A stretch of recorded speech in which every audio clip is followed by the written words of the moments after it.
पाकिस्तान में सदर ने कौमी असम्बली को किया तहलील। इमरान खान ने की थी पार्लियामेंट तहलील करने की सिफारिश। सुप्रीम कोर्ट में आज इस मामले की हो सकती है समाअत। इससे कबल डिप्टी स्पीकर ने इमरान हुकूमत के खिलाफ तहरीक अदम एतमाद मुस्तरद कर दी थी। इस्लामाबाद में दफा 144 नाफिज।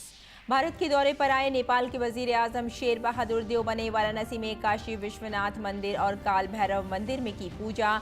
शेर बहादुर देवबने पशुपतिनाथ मंदिर का भी किया दौरा।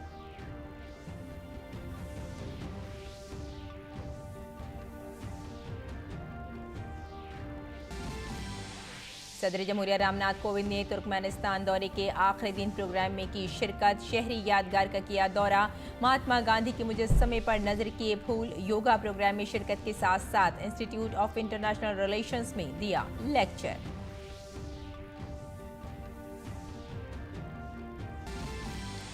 मुल्क भर में आज से रमजान के मुकद्दस महीने का आगाज। नायब सदर और वजीर आजम ने दी रमजान की मुबारकबाद। वजीर आजम मोदी ने कहा कि मुकद्दस महीना मुआशरे में अमन, हम आहंगी और हमदर्दी के जज्बे की करेगा तशहीर।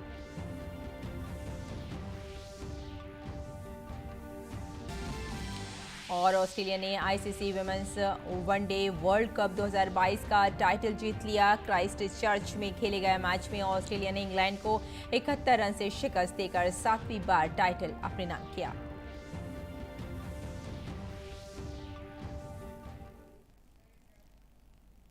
आदाब नाजरीन, खबरनामे में आपका इस्तकबाल है। मैं हूं आपके साथ रेशमा फारूकी। आइए तफसील से अब खबरों पर नजर डालते हैं और सबसे पहले बात करते हैं पाकिस्तान की। पाकिस्तान के सदर आरिफ अलवी ने वजीर आजम इमरान खान की सिफारिश पर कौमी असम्बली को तहलील कर दिया है। इससे कबल इमरान हुकूमत के खिलाफ मुश्तरका अपोजिशन की जानिब से पेश की गई तहरीक अदम एतमाद डिप्टी स्पीकर ने मुस्तरद कर दी थी।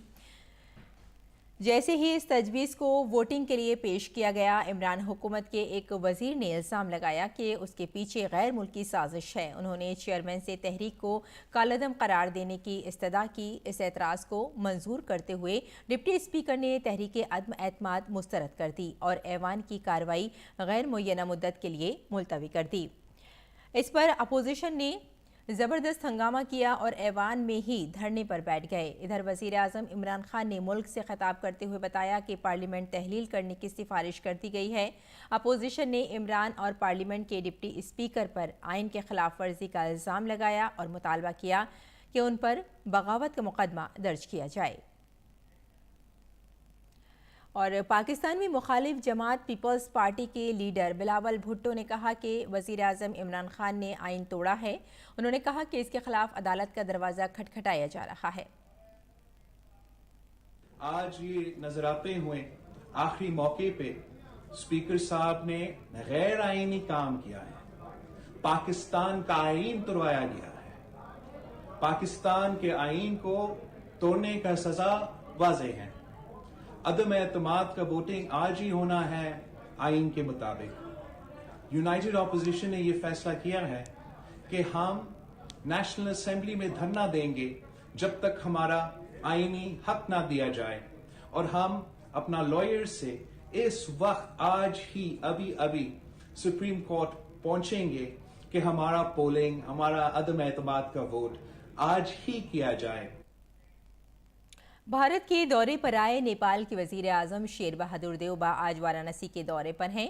शेर बहादुर देवबा ने काशी विश्वनाथ मंदिर में पूजा की। इस दौरान उत्तर प्रदेश के वजीर आला योगी आदित्यनाथ भी मौजूद थे।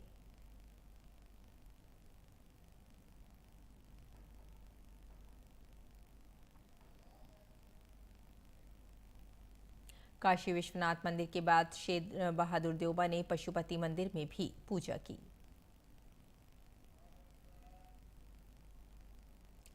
इससे कबल नेपाल के वजीर आजम शेर बहादुर देवबा और उनकी अहलिया वाराणसी में काल भैरव मंदिर में उन्होंने दर्शन किए।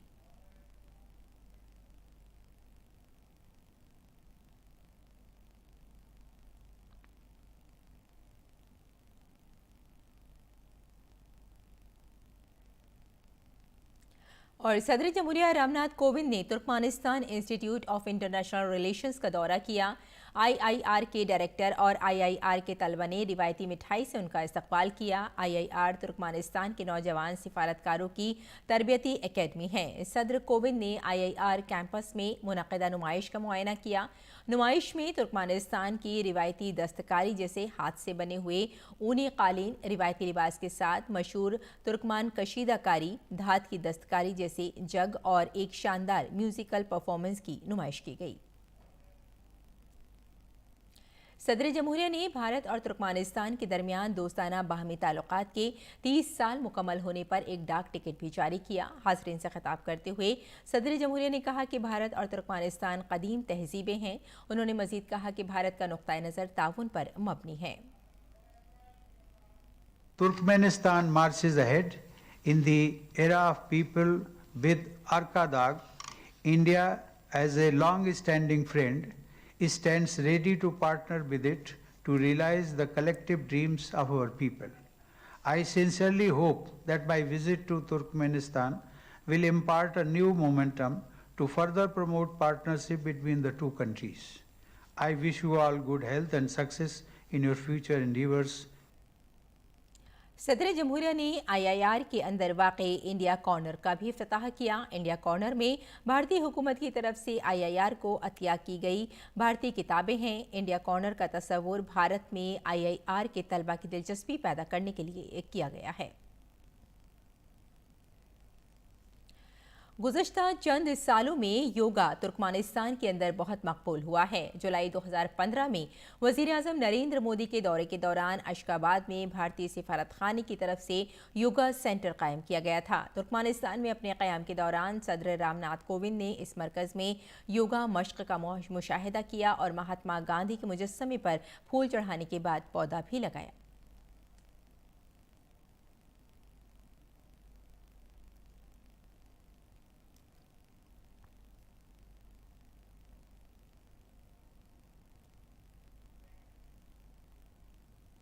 और वजारत खारजा में सेक्रेटरी संजीव वर्मा ने कहा कि सदर जमहूरिया रामनाथ कोविंद और उनके तुर्कमानिस्तानी हम मनसब ने इलाकाई और बैनुल-अक़वामी मसाइल के साथ साथ कई दो फ़रीक़ी उमूर पर तबादला ख्याल किया।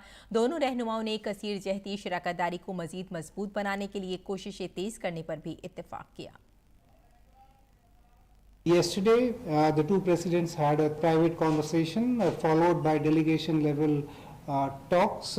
The morning discussions, the talk and the delegation level engagements were personified by the traditional spirit of friendship and mutual understanding, which has characterized our relationship over the last 3 decades. The leaders discussed several issues of bilateral, regional and international concern, and also looked at issues under the newly established India Central Asia Summit framework. Cooperation in the energy sector was one of the key areas of discussion.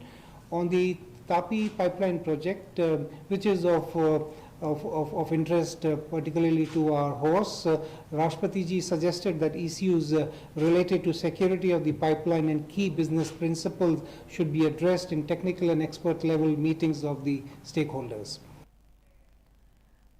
वज़ारत ख़ारजा में secretary Sanjeev Verma ने कहा कि तवानाई के शोबे में ताउन पर बातचीत दोनों लीडरों के दरमियान होने वाली बातचीत के मौज़ूआत में अहम थी। इसके साथ ही अफगानिस्तान और दहशतगर्दी से मुकाबला करने, मनशियात की स्मगलिंग रोकने पर भी बातचीत हुई। Afghanistan was discussed.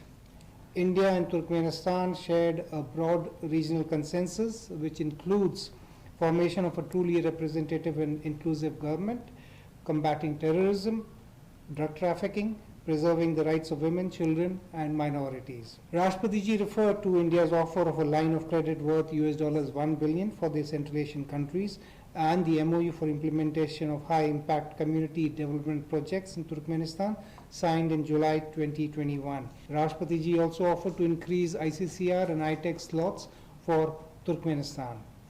The talks were followed by signing of 4 MOUs in the field of culture and art, disaster management, youth matters and financial intelligence. Ramzan का मुबारक महीने की आज पहली तारीख है। ये महीना उक़्वत, सब्र, बाहमी रवादारी और गमख्वारी का महीना है। रमज़ान में दुनिया भर के मुसलमान रोज़ा रखते हैं, जिसमें तुलुए सुबह सादिक़ से ग़ुरूब आफ्ताब तक खाने और पीने से परहेज़ करते हैं। इस माह में एक दूसरे के साथ हमदर्दी का रवैया इख्तियार किया जाता है। रमज़ान ईसार और क़ुरबानी का सबक देता है। इसमें एक मुसलमान रोज़ा रखकर भूख प्यास की शिद्दत को महसूस करता है। इस महीने में सदका और ज़कात का एहतमाम किया जाता है ताकि हर एक ज़रूरतमंद को मदद हो सके और कोई भूखा ना रहे। रमज़ान के बाद शवाल का चांद देखकर ईद मनाई जाती है। ईद की नमाज से कब्ल सदक़ाए फ़ित्र दिया जाता है ताकि हर एक ईद की खुशी में शामिल हो। रमज़ान मुबारक को 3 हिस्सों में तकसीम किया जाता है, जिसका पहला अशरा रहमत का है, दूसरा अशरा मग़फ़िरत का है और तीसरा और आखिरी हिस्सा निजात का है।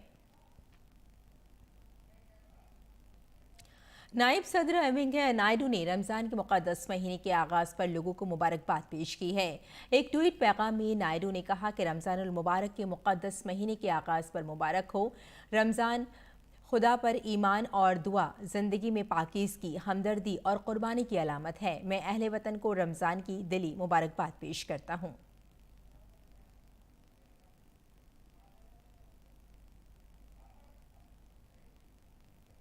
वज़ीर आज़म नरेंद्र मोदी ने रमज़ान के मुक़द्दस महीने के आगाज़ पर अपनी नेक ख्वाहिशात का इज़हार किया।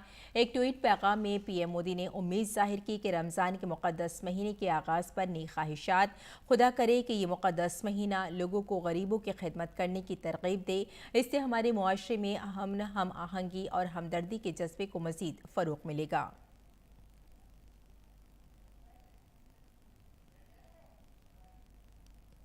और आइए नाज़रीन, इस माह मुक़द्दस रमज़ान की अहमियत और रोज़े की बरकतों के ताल्लुक़ से मज़ीद मालूमात के लिए बात करते हैं अपने नुमाइंदे नवाज़िश मेहदी से।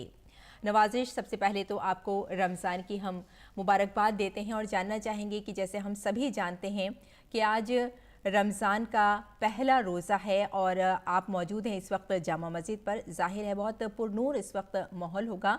अगर हम रमज़ान के और रोज़े की फ़जीलत की बात करें तो कितना अहम हो जाता है?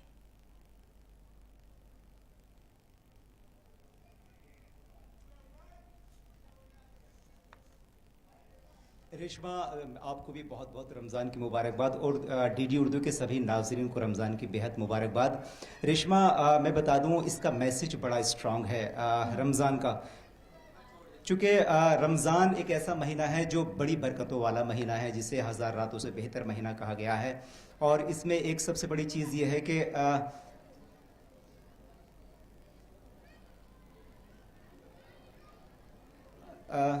कुछ तकनीकी प्रॉब्लम हो रही है, लेकिन फिर भी मैं कंटिन्यू करूंगा अपने जी, आपकी आवाज़ बिल्कुल क्लियर है। रेशमा, इसका बड़ा स्ट्रॉन्ग मैसेज है, बड़ा वसी पैगाम है रमज़ान का कि इसे खुदा ने बरकतों वाला महीना कहा है। और इसके बारे में नवाज़िश, आपकी आवाज़ हम तक पूरी अच्छी तरह से पहुंच रही है। आप अपनी बात हम तक पहुंचा सकते हैं आसानी से। कोई भी हमें आपकी आवाज़ आसानी से मिल रही है। रेशमा,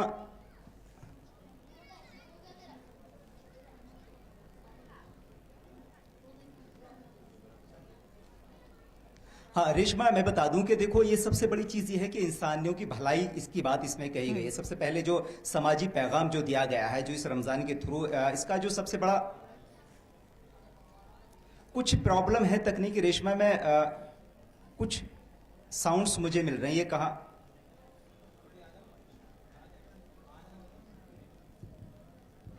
नवाज़िश, आपकी आवाज़ हम तक बिल्कुल साफ पहुंच रही है। हम फजीलत की बात कर रहे हैं कि रमज़ान का महीना चल रहा है, आज पहला रोज़ा है रमज़ान का और बहुत अच्छा माहौल इस वक्त होगा जहां आप मौजूद हैं जामा मस्जिद में। तो रोज़े की जो फजीलत है वो हम आपसे जानना चाहेंगे।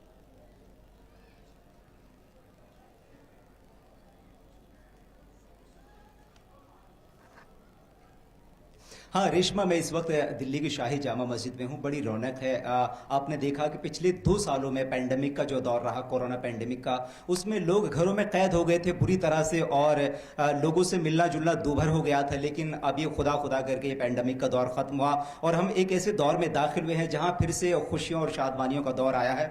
और अब हम देख रहे हैं कि एक बहुत बड़ी चहल पहल, इधर मैं दिखाना चाहूँगा, ये देखिए कितने लोग यहाँ जमा हैं। इन लोगों की खुशी का कुछ ठिकाना नहीं है। उसका रीज़न ये है कि कि पिछले दो सालों में लोग घरों से निकले नहीं थे। रमज़ान तो क्या कोई भी फेस्टिवल उन्होंने उस तरह से सेलिब्रेट नहीं किया था जिस तरह से फेस्टिवल को सेलिब्रेट करना चाहिए। हर फेस्टिवल की फेस्टिविटी एक तरह से बहुत ज़्यादा इफेक्ट हुई थी, मुतासिर हुई थी, लेकिन अब वो दौर ख़त्म हो गया है। अब लोग घरों से बाहर निकले हैं और फेस्टिवल्स को फेस्टिवल के तरीके से मना रहे हैं। बल्कि यहाँ के लोगों का तो ये कहना है कि अब हम इस बार रमज़ान को जो 2 सालों में हमने देखा, जो 2 सालों में हम पर गुजरी, इस बार उस कमी को हम पूरा करेंगे। यानी इस बार 2 गुने जोश के साथ हम इस फेस्टिवल को मनाएंगे। वैसे भी ये फेस्टिवल बहुत बड़ा है मुसलमानों के लिए, इस्लामिक दुनिया के लिए। इस फेस्टिवल की अहमियत, इसकी इंपॉर्टेंस इतनी ज़्यादा है कि सब जानते हैं कि ये कितना बड़ा त्यौहार है। 30 दिन तक चलता है। 30 दिन तक मुसलमान भूखे प्यासे रहते हैं, रोज़ा रखते हैं और फिर खुदा की इबादत करते हैं।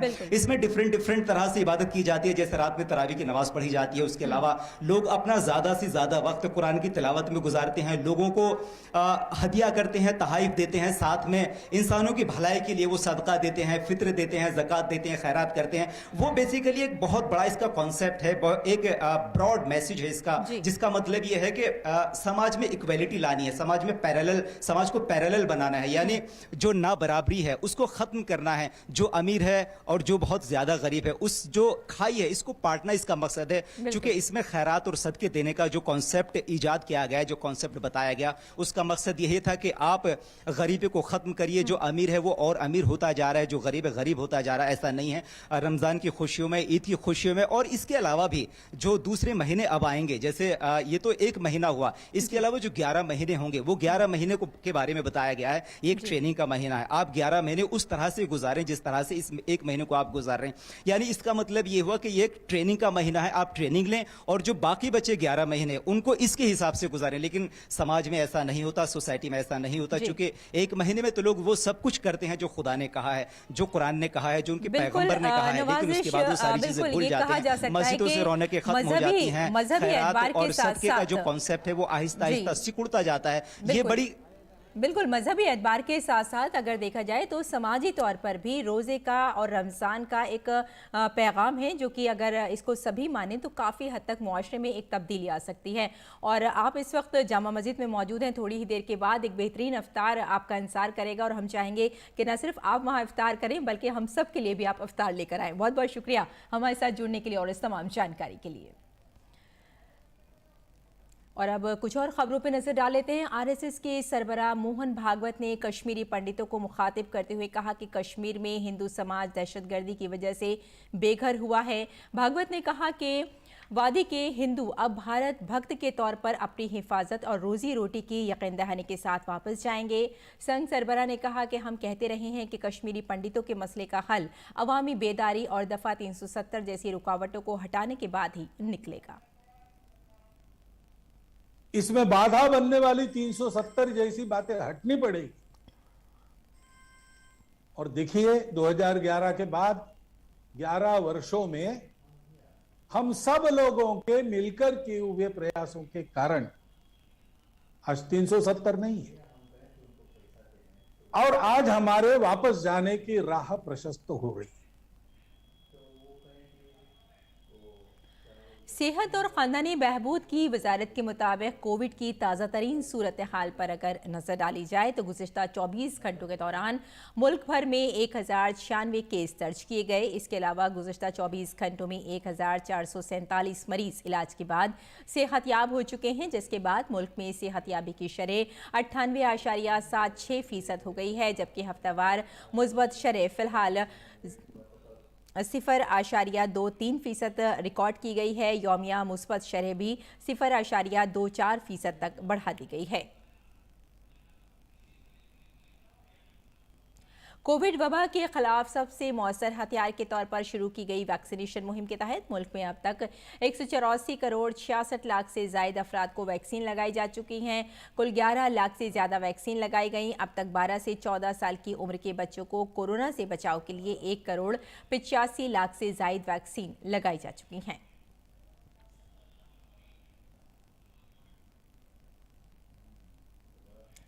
और चीन के इक़्तिसादी मरकज़ शंघाई ने कोरोना वायरस के पेश नज़र नई तस्दीक शुदा कोविड-19 केसेस में इजाफे को कंट्रोल करने के लिए सख्त इक़दाम के साथ लॉकडाउन का दूसरा मरहला शुरू कर दिया है। शंघाई म्यूनिसिपल हेल्थ कमीशन के अहलकार के मुताबिक मशरक़ी इलाकों में वाक़ बड़े पैमाने पर जांच का अमल शुरू कर दिया गया है ताकि केसेस में इजाफे को किसी तरह रोका जा सके। Shanghai new international expo centre को शहर के सबसे बड़े क्वारंटाइन सेंटर में तब्दील कर दिया गया है। इस सेंटर में तकरीबन 1500 कोविड मुतासरीन को रखा गया है। और शदीद माशी बहरान की वजह से श्रीलंका की हुकूमत को इन दिनों मुल्क गिर एहतजाज का सामना है। श्रीलंका की हुकूमत ने आम लोगों के बढ़ते मुजाहिरों को कंट्रोल करने के लिए तमाम सोशल मीडिया साइट्स पर पाबंदी लगा दी है। श्रीलंका की हुकूमत की जानिब से लगाई गई पाबंदी से तकरीबन 2 दर्जन सोशल मीडिया साइट्स मुतासिर हुई हैं। इसमें Facebook, Twitter, WhatsApp, YouTube, Snapchat, TikTok और इंस्टाग्राम शामिल हैं। श्रीलंका की हुकूमत ने कहा कि उसने प्रोपेगेंडा रोकने के लिए सोशल मीडिया पर पाबंदी लगाने का फैसला किया है। इसके अलावा आज के मुजव्वज़ा एहतजाज से कबल हुकूमत ने कल से ही 36 घंटे के लिए कर्फ्यू नाफिज कर दिया है। ये कर्फ्यू पीर तक जारी रहेगा। श्रीलंका में बिजली के बहरान और बढ़ती हुई महंगाई से आम लोग परेशान हैं। श्रीलंका की हुकूमत को ज़र मुबादले की शदीद क़िल्लत का सामना है, जिसकी वजह से वो ज़रूरी सामान की सप्लाई के लिए अदायगी करने से कासिर हैं। यूक्रेन के सदर व्लादिमीर ज़ेलेंस्की ने कहा कि रूसी फौजियों का मकसद यूक्रेन के मशरक़ी और जनूबी हिस्सों पर कब्जा करना था।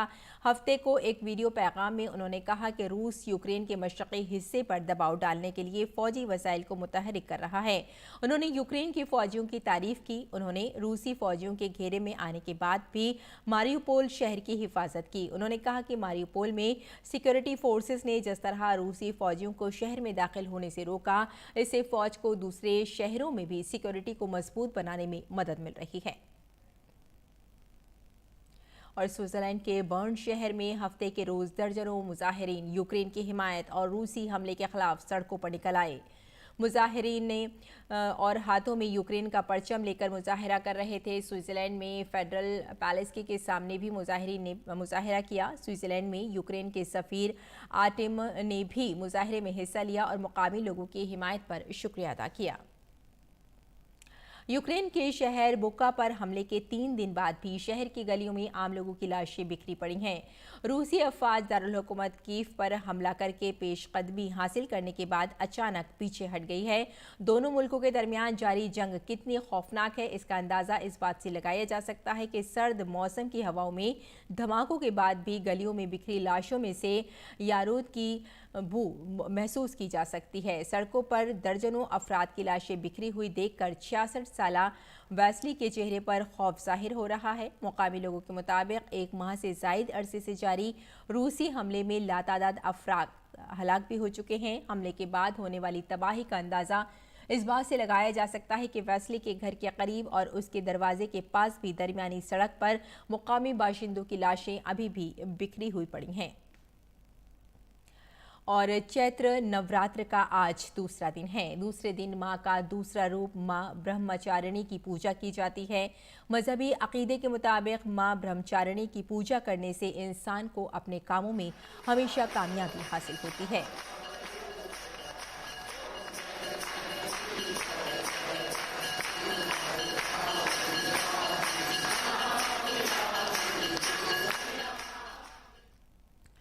तो चैत्र नवरात्रि का आज दूसरा दिन है और लोग बड़े जोशो खरोश के साथ मंदिरों में पूजा अर्चना कर रहे हैं।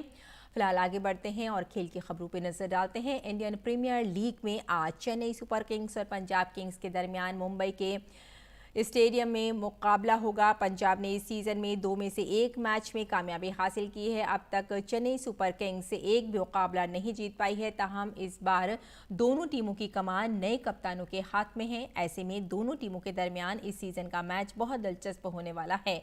चेन्नई ने अब तक 2 मैच खेले हैं, लेकिन दोनों में से उसे शिकस्त का सामना करना पड़ा। IPL 2022 का पहला मैच चेन्नई और कोलकाता के दरमियान खेला गया। इस मैच में कोलकाता ने 6 विकेटों से कामयाबी हासिल की। दूसरा मैच लखनऊ के खिलाफ खेला गया। ये मैच भी चेन्नई 6 विकेटों से हार गई। ऑस्ट्रेलिया की खवातीन क्रिकेट टीम ने सैचुद्दीन वनडे वर्ल्ड कप 2022 का खिताब जीत लिया है। क्राइस्ट चर्च में खेले गए खिताबी मैच में ऑस्ट्रेलिया ने इंग्लैंड को 71 रन से शिकस्त दे दी। टॉस हारने के बाद बैटिंग का फैसला करते हुए ऑस्ट्रेलिया ने इंग्लैंड को जीत के लिए 357 रन का हदफ दिया था। अलीसा हैली और रिशेल हाइंस के दरमियान 160 रन की शराकतदारी देखने में आई। रिशेल हाइंस 68 को स्कोर पर आउट हुई और हैली ने शानदार सेंचुरी स्कोर करते हुए 170 रन बनाए। ऑस्ट्रेलिया की जानिब से दिए गए हदफ के ताक़ुबे इंग्लैंड की टीम 43.4 ओवर में भी सभी विकेट गंवाकर 285 रन ही बना सकी और वर्ल्ड कप टाइटल ऑस्ट्रेलिया की झोली में डाल दिया।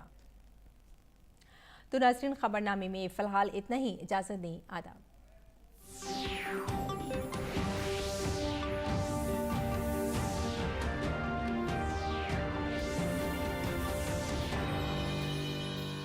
सौ 50 ईसा पूर्व भारत, एक सोने की चिड़िया जो कभी किसी पिंजरे में नहीं आई।